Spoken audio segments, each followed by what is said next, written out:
Meron lang akong konting i-share sa inyo mga parano. 'Di ba, naaalala nyo o sa mga mahilig magbasa ng Bible diyan, alam nyo ba yung kwento ng Noah's Ark o Arko ni Noah?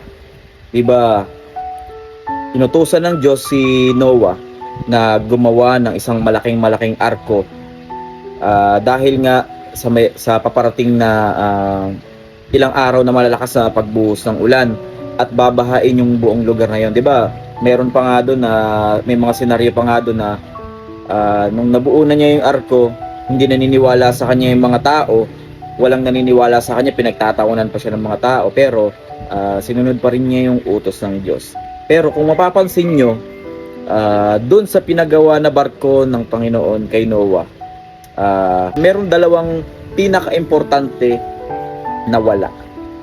Eh, 'di ba, nabuo ni Noah yung arko. Tapos nakasakay doon ang kanyang pamilya, nakasakay doon yung bawat pares sa mga hayop na naisakay niya. At pagkatapos noon, nung naisakay na niya yung lahat o nabuo na niya lahat yon, kung mapapansin nyo, wala siyang manibela at wala siyang timon.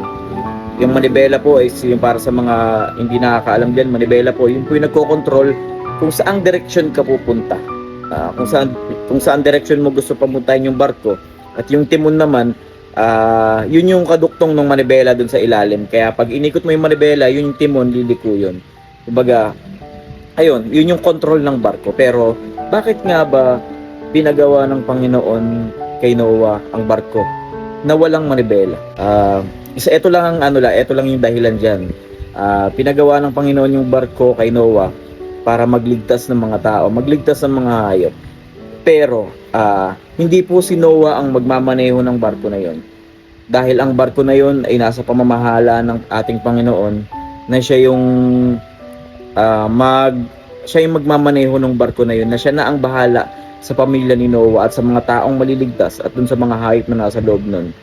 Kaya parang tayo lang minsan hindi tayo napupunta dun sa tamang direksyon dahil palagi nating kinokontrol ang sarili natin, palagi nating ipinipilit yung mga bagay na gusto natin kahit hindi naman yun yung kalooban ng Panginoon para sa atin.